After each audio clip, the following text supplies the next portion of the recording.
Welcome to another Sunday show with Neil de Beer, both politician and political commentator. Morning, Neil. Yeah, Chris, a somber morning. I know but a you good one. witnessed a terrible tragedy yesterday. Yes, and to say that I am still shaken. Chris, I'm on the West Coast this weekend for a breakaway. I was the guest yesterday of the mayor of Saldanha, Andre Tritter, a very good friend, who invited us to the Saldanha Air Show yesterday. Chris, surreal. I was sitting there and we were watching the air show, and one of the old but very iconic aircraft in the South African Air Force history, the Impala, had a pilot yesterday doing maneuvers in the afternoon at about 3 o'clock, and we were watching it. Actually, Chris, I was videotaping the flight of this great icon of the air. The pilot was a gentleman called James O'Connell, one of the most iconic test pilots this country actually has. And as we were watching his one maneuver, the aircraft turned onto its side and was doing a roll. And Chris, as I was videotaping it, I saw it just plummet and hit the ground in a horrific crash yesterday. We were all stunned. But my condolences, if I may, to Mr. O'Connell's family, to his friends, and to Andre Tritter and the community of Saldanha, who reacted within minutes. And to him and to this unbelievable town, may I give our BizNews condolences to the family. Surreal, Chris, and it reminds us that when you wake up in the morning, you do not know what's going to happen. So our heartfelt condolences to the family. Amen. On to the unresolved budget, Neil. Why won't the African National Congress agree to an expenditure review? Yeah, Christo, mate. I think we've come to the point, you and I were at BizNews flabbergasted of hearing how the processes worked on the first failed budget. Then the second one where the DA still did not budge, and good for them, and good for the PA, and good for the rest of them, for saying this is the virtual. You'll remember when Helen Zille said this is actually now the beginning of the coalition. Because at the end of the day, they've had it plain sailing until now, and everybody was able to blame the Sixth Cabinet to say these laws like the Bella Bill and like the bill on land appropriation were not actually done in this era. So you could understand that the only thing that Suki Cyril, we call him that because we're still trying to find him, actually just signed the bills into action. It wasn't negotiated in this era, so we could get away with it. But the budget is the first actual test of the GNU. And as you now know, it's rejected. They will now have to go item by item and clear that budget for as long as there's a stalemate on, let's call it the 0.5, 0.5, 0. Escalation, and this absolute nonsensical vice president saying it's an interim measure, like my boldness. And at the end of the day, I am very, very sorry to say that while there is this fight of, can I call it an anti-socialism, anti-nationalism budget, which actually goes out there and finds that 25 million people on a grant is something that they can fluff their peacock feathers and tell the world how good they are. Disgusting if you say that 25 million people out of 60 are on grants. This is nothing to actually flap your wings about. To say that we've run out of fiscal produce and now want to put VAT that hits the poorest of the poor, it's a nonsensical budget made by a nonsensical authority that's had 30 years of governance and is part of the reason why there's no more water in this well. So tragic time for us not even being able to pass a budget, but I would rather fight line item by line item than allow this now defunct ANC to actually get what they want. And that's It's a tragedy, but it is where we are. Well, as our expelled US Ambassador Ibrahim Rasool returns, the African National Congress SG Fikile Mbalula accuses President Donald Trump of supremacism. Does the African National Congress understand South Africa's geopolitical challenge here, Neil? Nee, wat? Kyk, hulle het hom nou so misgegooi soos 'n blikkie met 'n daan as 'n kleilat. I mean, with the Wimbucks, you got more chance. Fikile, I think sometimes, and not being insulting, but let's go, I think sometimes is on planet Mama. So, if there was one thing I would beg Elon Musk is sit die donder in a rocket and skiet hom af, because I think if he can land on a proverbial nonsensical empty paradisal planet, it would probably stuff up that planet within a year. Russia does not have to moor Ukraine. They can just employ Fikile for a week as Minister of Defense. Kyk, dan is hulle moer toe in 'n dag. So, he kind of stuffs up everything that he actually puts his hand on. And may I say, ANC, please keep him. Yeah, you don't move him. In actual fact, bloody promote him. So, Fikile has got this nonsensical ideology. I'm sorry to say that everything's fine. Lala Kukuland. And at the end of the day, he's now attacking Trump. He's attacking everybody. But at the end of the day, couldn't pay his staff salaries at Latulia House. So this man, who is the proverbial CEO, Secretary General, want dit klink bedonderd, is currently roaming over a scenario where people are looking at him and going, but yay, the king's naked, dude. So everything he says is absolutely nonsensical. Specifically the other day when he appears on a television program and he says he's only been in the job for a couple of months and they're already calling him to be the president, as jy no more. So, sorry, everything that this guy spews out, I take with 9 filters, 3 dissections of dynamite cluster and a oorklep, because he just doesn't make sense and now supports Rasool's actions. I mean, that is Rasool, the last fool, and their bastion. So I wouldn't take him serious, Chris. I'm sure Trump doesn't either, Neil. No, he doesn't lose 1 minute of sleep. He's actually dunking more hamburgers and chips than what he listens to this small little guy somewhere on a rock.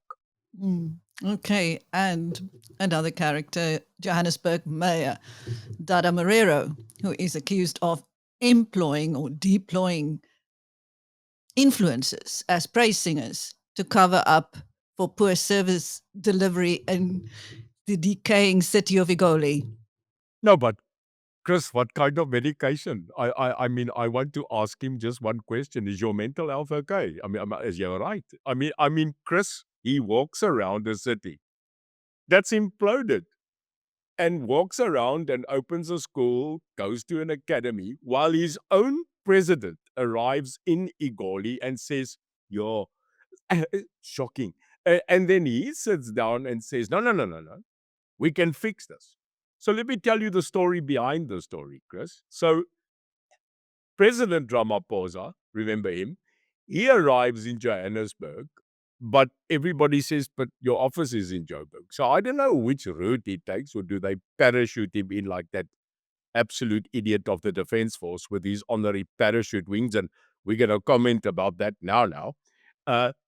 Comes to the absolute realization that the most prominent economic city, yes, the place of gold, is dilapidated and has fallen apart. Now, automatically, task team, mission of inquiry, Cookie Freet and Hansvos, they all get together and he starts this massive thing called the Presidential Johannesburg Task Team. Now, a task team, Chris, is when everything fails and sets up to following up many other meetings waar jy net cookies vreet en lam kop suig. So, how did they not know that the city has fallen apart? So Mr. Dada Marrero suddenly becomes the savior, because Twitter, after the president recognizes that this town is Burtu, blows up with many Twitter handles, Chris, saying what great man he is, and that Dada Marrero is that Murtu. He's the Superman. He's going to become the savior of Joburg. Hy gaan in sy moer en val, hoor gou vir my, because his kryptonite Superman, kryptonite. His kryptonite is progressive thinking. His kryptonite is the theft and the looting that's gone on. And his kryptonite, in actual fact, is a failed ANC. So there he sits. But people are saying, yo, what a great man. Listen, he's a salt pillar. So now there's an investigation from the media to contact some of those Twitter handles, Chris, and lo and behold, they fake. Joburg automatically comes in and says, no, no, no, they're not fake. This is an absolute indication that we're on the winning track. Now, listen to me quickly. 9 stud horses and a bloody donkey, and you are running your moor off. The donkey comes 3 hours later and they go, what a performance. This is the ridiculousness that we've got. So if he's got a couple of swan song singers and a muse that sits there and says that this guy's great, yeah, that's amal dom. So plain and simply, we won't know, but polishing his nuts they are. And at the end of the day, Chris, they're going to need a lot of grease van die ballers out. Neil. Meanwhile, Deputy President Paul Mashatile's legal troubles seem to be returning, with the National Prosecuting Authority reconsidering its decision not to take a fraud and perjury case to trial. What are the chances of that being successfully taken to a conclusion, considering the track record of the NPA, the woeful track record of the NPA? Chris, I call it the garlic effect. Knoffel, awesome. You can go and do what the hell you want to, but if you've eaten a half a ton of garlic the previous night, the next day people will not stand a kilometer next to you. It always follows you. It never goes away.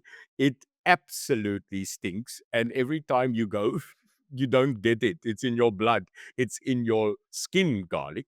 So Paul Mashatile's cases are like his garlic breath. Hulle gaan nie weggaan nie, and I don't want it to go away. Chris, you were there when we had the most successful BizNews, when my question publicly to Paul Mashatile was posed to him. And I absolutely didn't think that BizNews management, and I regret and publicly apologize, would have the rugby balls together. But vrachtig, Alec Hogg got up and said to Paul Mashatile, this question is from Neil de Beer, but you could actually check him. Start looking for, I think, a signal to tell his VIP protection or Oslo by. But it was too late. Question posed. And what was the question? The public question on record said, Mr. Mashatile, you are currently under the scrutiny of investigation. In other words, a dark cloud.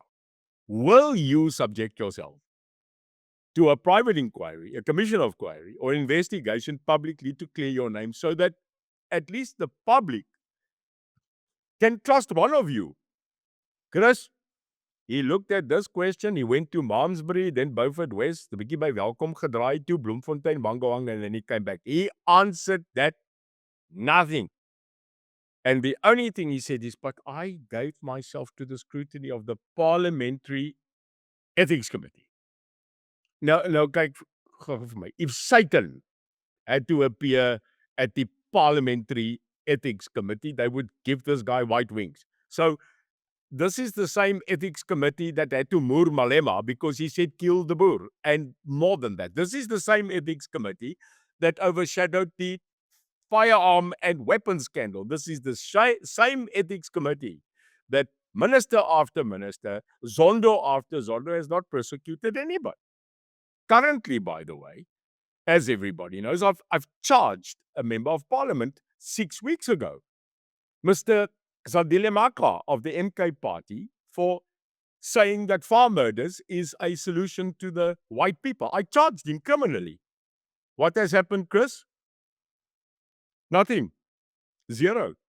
It's like waiting for an egg to boil, but you didn't put on the pan. So you know what? Paul Mashatile is going to duck and dive this thing, unless, Chris, there is an alternative motive of this continual request for him to be prosecuted. Now, I'm telling you, I'll go for that one. Someone doesn't want him to become president.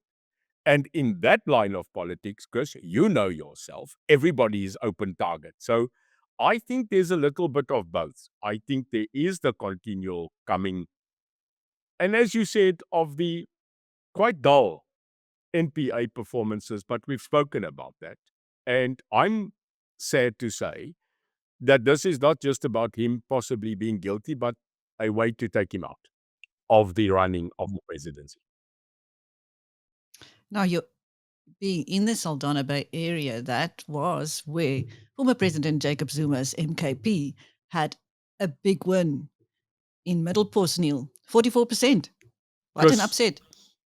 wow. I think just to give, because I've now spoken to people here, I think we need to put maybe just things into context. Number one, it was an ANC ward.